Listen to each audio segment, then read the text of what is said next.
The lawmaker should recognize a social fact. In this country, there are men who have more than one wife. Now, these women, they married with a free choice.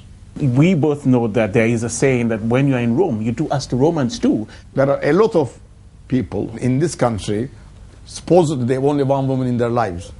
But now, come on, we all know. So they live in a polygamist relationships, albeit, like me, open, or in hypocrisy, hidden. But Yusuf, the law of this land says it's one man, one wife. The law should adapt to the society. Society cannot adapt to the law. If in this country women, they want to have 3 husbands, the lawmaker should recognize it. About 30, 40 years ago, they put in jail if you were homosexual. Why was it illegal? Who decided about that? Polygamy is exactly the same. I needed to speak to Yusuf's wives to hear their side of the story and to ask what it's really like to be sharing their husband with another woman. First, I questioned it a lot, but it's a positive experience for me. I was actively seeking a polygamous relationship because I knew it would suit me. It would give me the freedom where I wouldn't be a wife all the time. That would be a sort of shared responsibility. The argument that is going on now is that there should only be one man, one wife marriages recognized in this country. What is your take on that? It is a way of life for us. What you will do is actually drive the polygamy underground even more, leading to more abuse of women and children. So you're basically saying you want this country to recognize polygamous marriages, yes. To legalize them?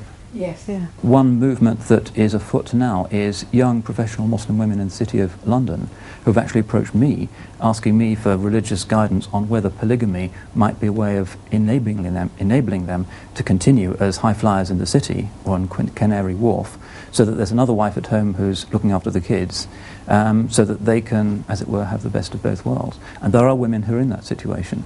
That, for the older generation, would be unimaginable. For the older generation, it's a traditional right and it's a patriarchal assertion of success and authority.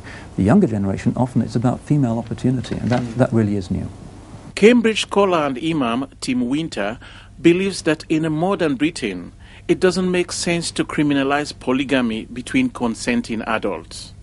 I think it should be legalized, but rather on civil liberties grounds.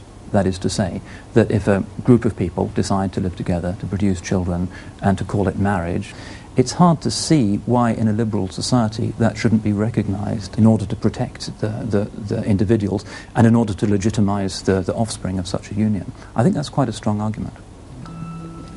Well, what's ironic and interesting about this current controversy is that you or anybody can live with 20 women, 50 women, have children by all of them, and that's not a violation of English law.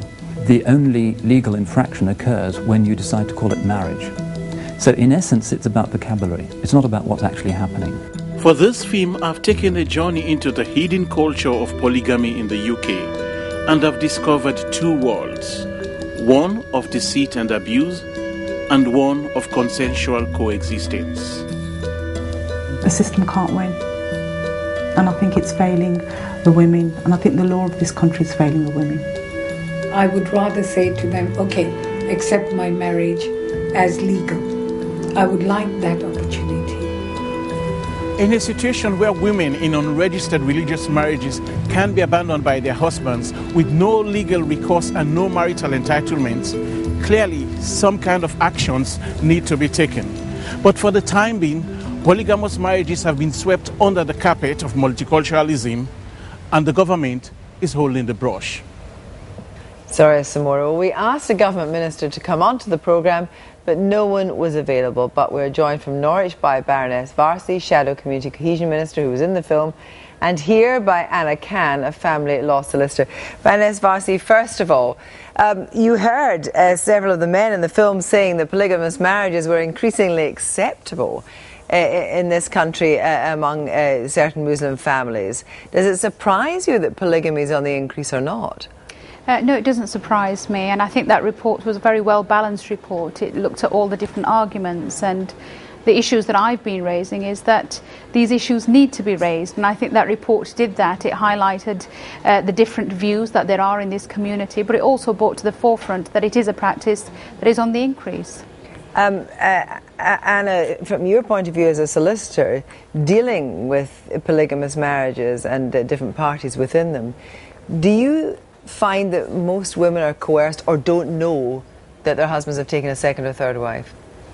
I have been amazed as a solicitor practicing in mainstream English law at the amount of women who are amazed. They've found their secret wife, foisted on them, and that is extremely painful, as you can imagine. And so that practice has been growing in the last 7 to 8 years. Why do you think it's growing? It seems to be growing because it's happening in the younger generation rather than the older generation. That's the interesting thing. The young British men, particularly under 30, seem to be more keen on the practice. But for religious reasons, or because they just actually want to have multiple wives because it makes their lives easier? No, I think particularly for religious reasons, because there's a strong feeling that there should be no sexual relations outside marriage, and because they want to, maybe after a couple of years of being unhappy in a marriage, find a new wife. They just don't want to hurt the first wife, haven't got the guts to tell her, leave her dangling and marry somebody new. But this is illegal. It is illegal, but not if you have the status of a cohabitee, which is all that a Muslim wife is. Mm-hmm. So it's not bigamy. You're not getting married in English law.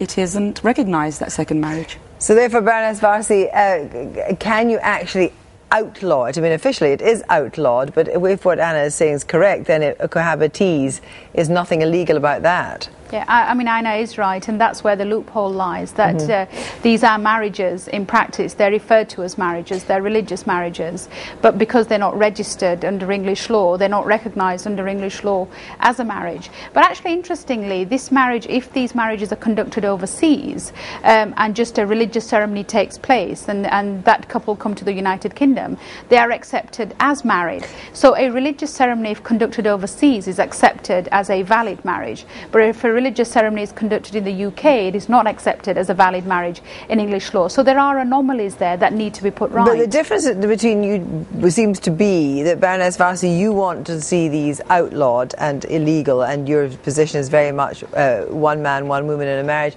Are you saying that if it's consensual, you think it should be allowed? No, sorry, just no. Anna, do you think it should be allowed?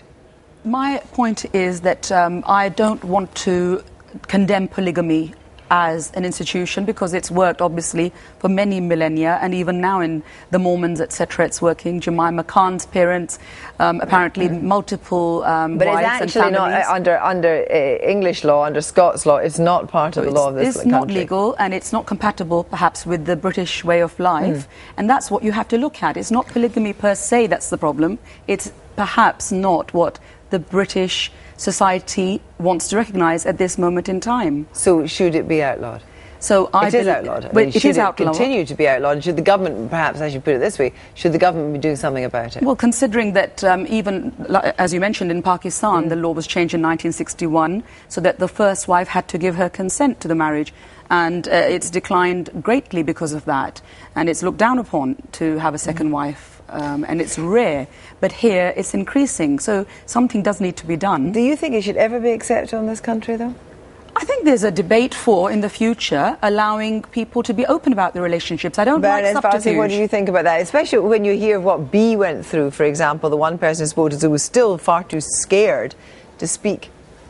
Unless with anonymity. I think you probably misunderstood what I've been trying to say. What I am saying is that we're not here to interfere in people's private lives. People can conduct their private lives in any way that they wish. But the concerns that I have had have been the public health issues, the societal issues, the breakdown of relationship issues, and the lack of protection for women. I've spoken to many scholars, and you had some of them there, Islamic scholars, on your in your clips. And what those scholars are saying is that this practice of polygamy, when it was initially introduced, was there for the protection of women, for the provision and protection of women. Unfortunately, the practice is now being used as a way of abusing and controlling women, and therefore the religious basis of why these practices were happening is not even there. What I'm saying is that that debate needs to be had. It needs to be had in an open manner. We need to get a real grip on exactly how many cases there are in the United Kingdom, and then we need to take some policy decisions. Thank you both very much. Islam is very strong about honesty.